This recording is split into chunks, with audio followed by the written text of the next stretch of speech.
السلام عليكم ورحمة الله حبايبي طلبة وطالبات الصف الخامس الابتدائي. كل سنة وانتم طيبين.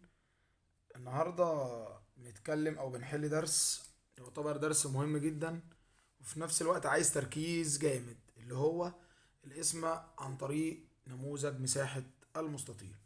طبعا الدرس ده بيعتمد على حفظ جدول الضرب، لازم نكون حافظين جدول الضرب زي اسمنا لأننا هنشتغل عليه إن شاء الله. نبدأ ناخد أول مسألة. المسألة الأولى بيقول لك 1625 على 13. طبعا ده المقسوم وده المقسوم عليه، وده هيكون خارج القسمة الناتج. أول حاجة عشان نحل المسألة دي بجيب المقسوم هنا. رسمنا طبعا مستطيل اهوت جميل، المسطرة بتاعتنا نكتب 1625. كويس. بعد كده المقسوم عليه اللي هو 13 هنكتبه هنا على الشمال عند عرض المستطيل. جميل. نبدأ بقى نحل. قالك بنعمل ايه؟ قالك اول حاجة هتمسكها، طالما هنا ده عدد مقسوم هنقسمه على عدد مكون من رقمين. امسك اول رقمين من الشمال، الواحد والستة، يبقى 16. قالك استخدم جدول ضرب ال 13. هنا هات مضاعفات ال 13. الواحد في 13 ب 13، اتنين في 13 ب 26، تلاتة في 13 ب 39، أربعة في 13 ب 42، خمسة في 13 ب 65. لو احتاجنا بعد كده هنكمل، هنمشي واحدة واحدة. قال لك امسك أول رقمين من الشمال اللي هم 16. ال 16 أكبر من ال 13 تقبل. طب ال 16 دي فيها كام 13؟ أروح أدور هنا. يا ترى في عندي هنا اهوت. اروح ادور على العدد اللي عندي. في عندي 16؟ لا، مفيش عندي 16. خد اللي اقل منه اللي هو ال 13. يبقى انا هاخد الواحد ده اخليه فوق اهو، وانزل ال 13 دي تحت، واحط هنا صفرين واطلعهم برضو فوق، يبقى ايه؟ صفرين. يبقى انا كده كتبت 100 فوق وشغال عادي. اسطر بالمسطره الجميله بتاعتي. بعد ما عملنا كده هنطرح. 5 ناقص صفر 5، 2 ناقص صفر 2، 6 ناقص 3 3، 1 ناقص 1 هوا، صفر على الشمال ما بينزلش، يبقى 325. امسك ال 325 ده اطلعها هنا فوق عشان هقسمها على ال 13 برضه. طب ما انا همسك اول رقمين من الشمال ال 32 لان ده عدد مكون من رقمين. ال 32 اكبر من ال 13 يبقى تقبل عليها. دور على ال 32 اللي عندك. لا ما عنديش. عندنا لا مفيش، ما عنديش. طب دور على الاقل من ال 32 ال 26. يبقى اخد الاتنين ده احطها فوق، وال 26 انزلها فين؟ عندي تحت دول. طيب هنا انزل صفر واطلع برضو الصفر ايه؟ فوق واطرح. 5 ناقص صفر 5، 2 ناقص 6 ما ينفعش، ناخد واحد من التلاتة. الاتنين بقت 12 ودي بقت 2. 12 ناقص 6 6، 2 ناقص 2 صفر، ملوش لازمة على الشمال. اكمل ارسم، اجيب المسطرة الجميلة بتاعتي زي ما اتفقنا. هات ال 65 طلعها فوق. جميل. ال 65 عدد مكون من رقمين وده عدد مكون من رقمين. حلو جدا. طيب يبقى انا اشوف ال 65 اللي عندي. ده انا عندي 65 اهيت، يبقى اطلع الخمسة فوق. قال لك ونزل ال 65 تحت. طبعا مفيش حاجة هنا ننزل تحتها اصفار، يبقى مش هنطلع حاجة فوق. اصفار. اطرح 5 ناقص 5 صفر، 6 ناقص 6 صفر. الاصفار اللي عندي اللي في الاخر ما تقبلش على ال 13. يبقى كده المسألة خلصت وما تبقاش معايا حاجة لان الناتج صفر. المسألة صفرت في الاخر يعني خلصت. هل ده لو كان واحد ما يقبلش على ال 13 يبقى كان هيبقى الباقي واحد، اتنين كان هيبقى الباقي اتنين. لازم العدد اللي كان يبقى موجود هنا يكون اكبر من 13 او قد 13 عشان اكمل حل. طب عايز اجيب الناتج اعمل ايه؟ اجمع ال 100 زائد ال 20 زائد ال 5. 100 زائد 20 زائد 5 هيدينا 125 اهو. انا شاطر وعايز اتاكد بقى ان انا حلي صح. امسك ال 125 اضربها في ال 13. والله لو الناتج طلع ده يبقى صح. طب ما تيجوا نجرب. 125 في 13. قال لك 3 في 5 ب 15، 5 ومعانا الواحد. 3 في 2 ب 6، واحد 7. 3 في 1 ب 3. بعد كده اضرب الواحد في الخمسة. قبل ما اضرب احفظ بصفر وهنا زائد.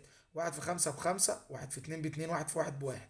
اجمع 5 وصفر 5، 7 و5 12، 2 ومعانا الواحد. 1 و3 4، 4 و2 6 والواحد ينزل.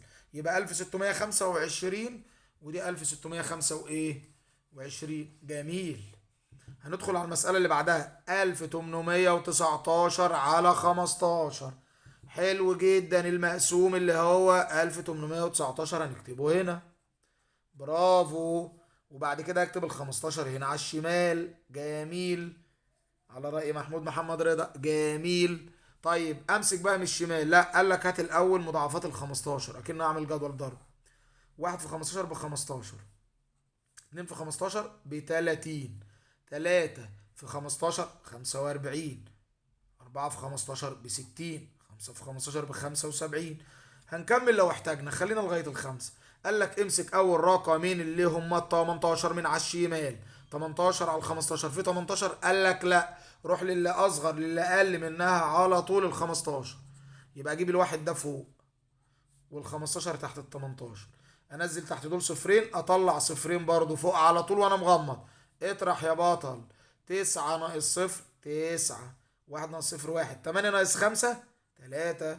1 ناقص 1 هوا مش موجود، يبقى صفر على الشمال لانه ملوش قيمة. صفر على الشمال ملهوش لازمة. لازم اكون عارف الحتة دي. جميل.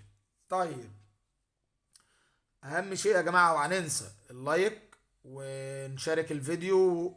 ويا ريت يا ريت دايما يبقى في تشجيع منكم ان شاء الله على القناه بتاعتنا اللي هي قناه الرياضيات متعه الحياه مع مستر محمود مرسي. دايما تكونوا منورينا ان شاء الله. يعني ايه، محتاجين اللايكات منكم والتشجيع ان شاء الله. نكمل بقى، نشد الخط الحلو بتاعنا الجميل واجيب ال 319 فوق. ال 319 الكلام ده عايز ايه؟ هدوء.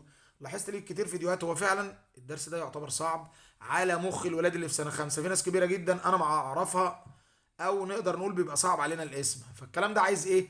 عايز واحده واحده، هدوء وتركيز وحفظ جدول الضرب بس، وما نزعلش نفسنا. انا النهارده ما هحل مساله نصها غلط، بكره نصها غلط، بعده ازيد شويه، بعده هتحل 2 3 4 10 مسائل تلاقي نفسك حليت. 319 على ال 15. امسك اول رقمين على الشمال. 31 على ال 15. هل يوجد عندي 31 في البنك اللي انا طلعته هنا عندي؟ لا، ادور على الاصغر منها ال 30.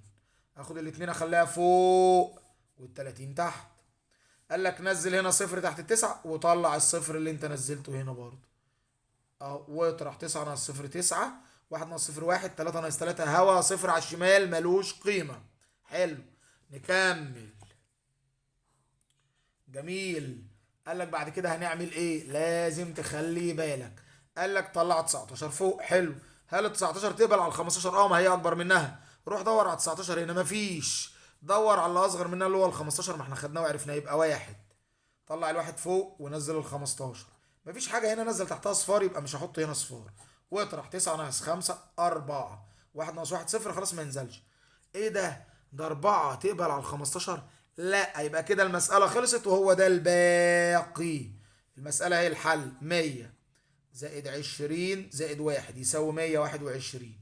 والباقي 4. تعال نتأكد ان احنا صح. نضرب 121 اهو الناتج فوق، والباقي 4. نضرب 121 في 15 والناتج اللي يطلع نجمع عليه الأربعة. لو طلع 1819 يبقى صح. طب تعال نجرب يا بطل. 15 في 121. 5 في 1 ب5. 5 في 2 ب10. صفر ومعانا الواحد على جنب. 5 في 1 ب5 وواحد 6. قبل ما اضرب الواحد احفظ هنا بصفر ونزل زائد. 1 في 1 بواحد. 1 في 2 ب2. 1 في 1 بواحد. 5 وصفر 5. صفر وواحد 1. 6 و2 8 والواحد ينزل. حد يقول لي يا مستر ده 1819 و 1815. هقول له يا بطل في باقي عندك هنجمعه على دول هيطلع 1819. يبقى المسألة ايه بتاعتي صح. يبقى كده يا حبايب قلبي، امسكوا المسألتين دول شوفوهم وشوفوا الفيديو كذا مرة وراجعوه. ان شاء الله بإذن الله هتقدروا تفهموا الدرس ده ان شاء الله بإذن الله. دعواتكم لينا بالخير، وربنا مع ولادنا وبناتنا جميعا اللي في سنة خمسة واللي في سنة رابعة وكل السنين. وان شاء الله اشوفوا الشوك على خير الحصة او الدرس الجاي. كنت معاكم مستر محمود مرسي، وما ننساش اللايك الجميل يا جماعة، ونشارك الفيديو بحيث نستفيد ونفيد الناس ايه معانا. اشوفوا الشوكم على خير، والسلام عليكم ورحمة الله وبركاته.